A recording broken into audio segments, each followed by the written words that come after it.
Good evening and thanks so much for joining us tonight. I'm Sophie Erber. And I'm Tim Seaman.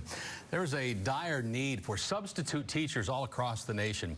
And the pandemic has created a crisis right here at home for some Siouxland school districts. KCAU 9 News reporter Lydia Vasquez explaining what the need for subs looks like and how districts are working to fill it in our top story at 6. If you're not done with it, that's okay. It was a challenge before. It is a huge task this year. Jill Gill is the Human Resources Director for South Sioux City Community Schools. She says the district is looking at every option. We are reaching out like never before. Gill adds administrators, college students, and even those with a career other than teaching are being asked to fill in. I can't find the glue. It has been very overwhelming. Our students need teachers. Our students need that level of instruction every day in the class, and we feel it is our responsibility to help provide that. South Sioux City Community Schools normally needs around 40 subs. This year, on some days, the district needs up to 100, and the impact is much the same when it comes to filling those slots. Gill says last year the fill rate for substitutes was around 80%, and this year it's only half that, with 40% of substitute positions being filled. Okay, got it?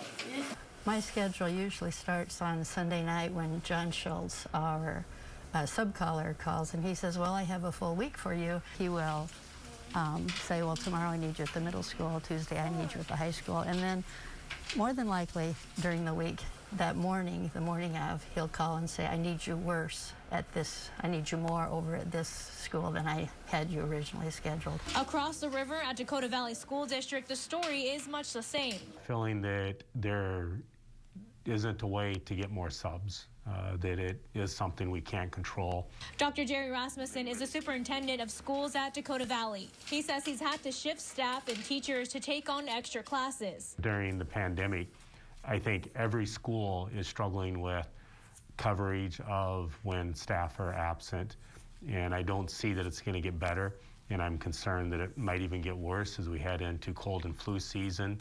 Dr. Rasmussen says the need for substitute teachers continues to be a struggle, and he doesn't see a solution. He adds it's a real possibility that a temporary closure could happen due to a shortage of staff, but he says the district is doing its best to fill the need. Reporting, Lydia Vasquez, KCAU 9 News.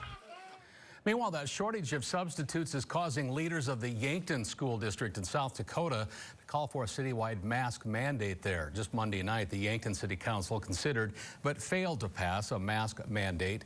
The council instead focusing on education. In a letter to the council, school officials say that most of the COVID-19 cases in the district have been traced to community spread, adding that a mask mandate would significantly help reduce COVID-19 in the community and by extension the school district. The board president adding, quote, we strongly believe our requirement to wear masks has played a significant role among many other mitigation strategies being done district-wide. Despite a record number of outbreaks at Iowa's long-term care facilities, Governor Kim Reynolds is not planning any additional mitigation measures, at least for the time being. During her coronavirus update, Governor Reynolds says that the state has been providing personal protective equipment, testing and funding to help Iowa's care facilities manage this virus. But she says her office is monitoring the data daily and that they will take steps to slow the spread as needed. The governor adding that the statewide proclamations may not always be the best route to take in order to protect residents of long-term care facilities, along with other vulnerable groups. We've been, I think, very aggressive in how we've handled it. It's easy to look back and see if you maybe should have done more or done less or handled a little bit differently. I've tried to be very targeted in the mitigation efforts that we put in place, and so remind people of the simple things that they can do to help us slow the spread, flatten the curve, and protect all of those that I just talked about. COVID-19 cases, hospitalization rates, and deaths have decreased slightly over the past week. This is 14 days after the governor announced a limited mask mandate and other measures. Nursing homes continue to be hard hit by the virus. 13 Siouxland counties are reporting outbreaks at a total of 23 long-term facilities. A total of 452 cases have been confirmed, with 169 of those now listed as recovered. The two counties with the most outbreaks include Woodbury as well as Ida County, with 3 facilities each. Here's the update tonight on the new case count here in Siouxland from the Woodbury County Health Department, reporting one additional death tonight, along with 82 new cases in the past day. There are also 70 patients with COVID-related symptoms currently being cared for at Sioux City's 2 hospitals. In Nebraska, Dakota County has 9 new positive tests today. The county has recorded 319 cases of COVID-19 over the past 2 weeks. And in South Dakota, Clay County reports 260 active cases. The county's 7-day average positivity rate roughly 25%. Very rainy November day across Siouxland. It's tough to get outside and get some open space today, Scott. Let's check in with Chief Meteorologist Scott Larson. He's got the update on how much rain we might see. Scott? Yeah, very wet day out there, uncharacteristic of what we've seen in 2020. It's been awfully dry through most of the year. As we look at the high temperatures that were achieved today, we're talking about 30s and 40s, very seasonal November temperatures. 40 in Sioux City this afternoon, 37 for Sheldon and Orange City. Looping through the radar over the past 12 hours, you can see that rain has pretty much come to an end at this point. Just a couple of stray sprinkles still on the map. The heaviest band of rain you can see extending from Madison County in Nebraska to the northeast toward Plymouth County in Iowa. Some of those rainfall totals getting close to 0.8 of an inch on the ground in Sioux City, about 1/2 inch in Concord, and lighter amounts toward Neely and Vermilion. Looks like we'll dry things out nicely for Thanksgiving. Much more in the 9 on 9 forecast. Sophie? All right, thanks a lot, Scott. Well, COVID-19 has prevented award ceremonies, wedding events, and team celebrations. This halt in activities has caused a ripple effect on the screen printing industry. But there is a silver lining, at least here in Siouxland, for printing shops as the season of giving slowly approaches. KCAU 9 News spoke with Absolute Screen Art in South Sioux City. The managers there say they're seeing an influx of sales coming in. This as families and businesses turn to buying more personalized gifts. Switch gears and kind of focus more corporate side of things, because people still need to work, people still need uniforms for their jobs, people still need things embroidered, people still need personal items, Christmas gifts, that type of stuff.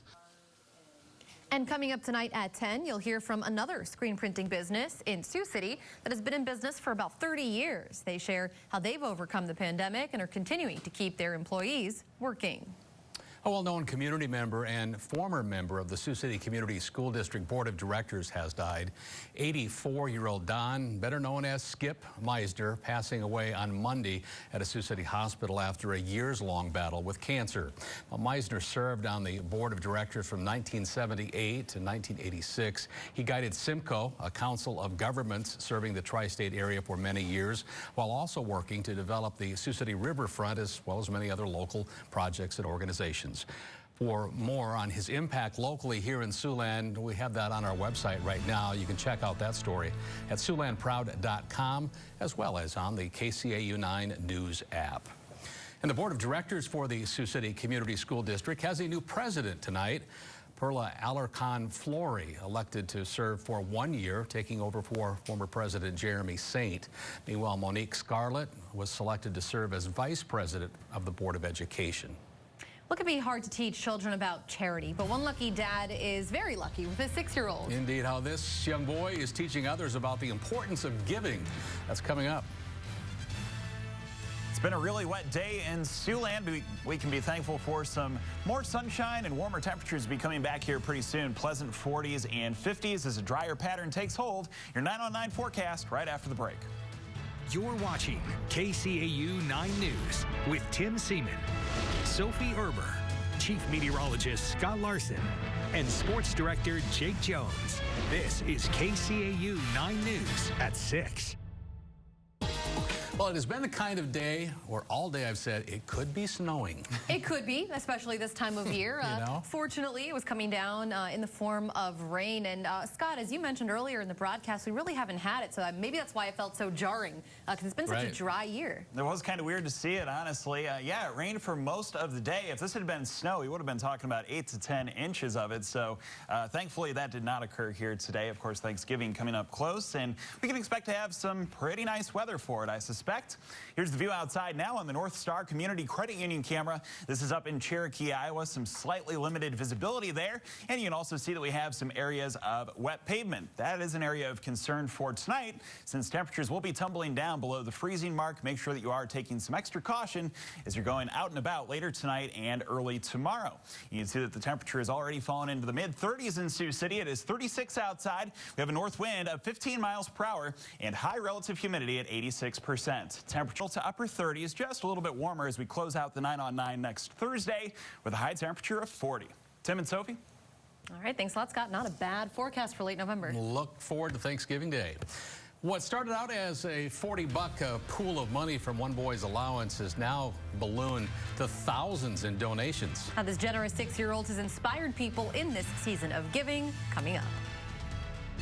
As you plan your holiday shopping list, make sure that you plan to shop local. By shopping local small businesses, you'll not only find those special gifts, you'll also support your community. Gift buying that gives back. This holiday season, shop and support local businesses.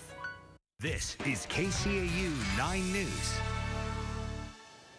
Kids usually spend months saving up for a bike or a certain video game, but one South Dakota boy decided to donate part of his allowance to a charity. Don Jorgensen met up with the 6-year-old who just happened to become a fundraising phenom.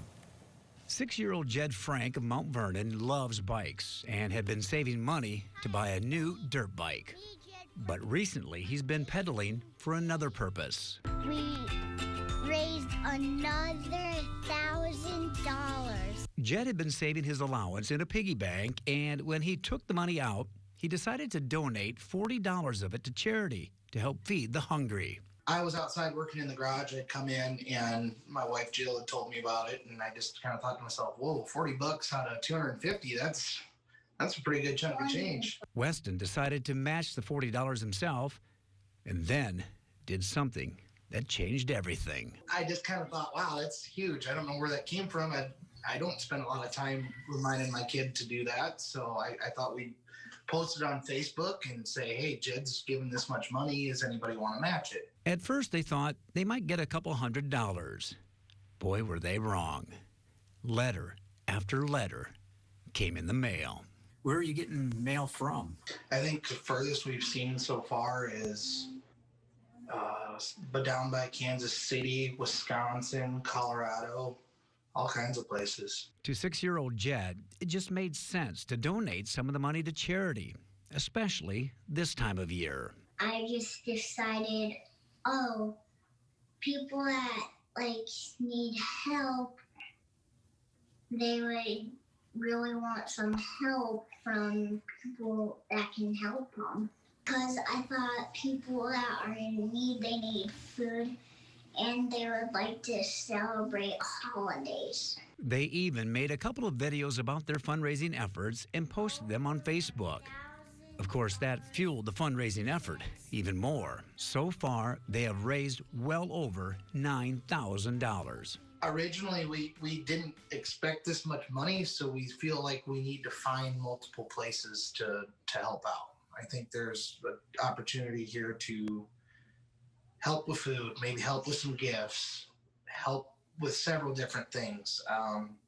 I think we can find plenty of opportunities to make sure lots of people are taken care of. Jed still plans to buy his dirt bike, but his message is this. Sometimes it's not about how much money you save, but rather how much you spend on others. Amazing little boy. It is something special, especially at this time of the year to come through like that. Good examples for his friends. Yep. Well, we're less than a day away now from the start of the college basketball season. See how the Hawkeyes from the University of Iowa are getting ready to go. That's coming up next in sports.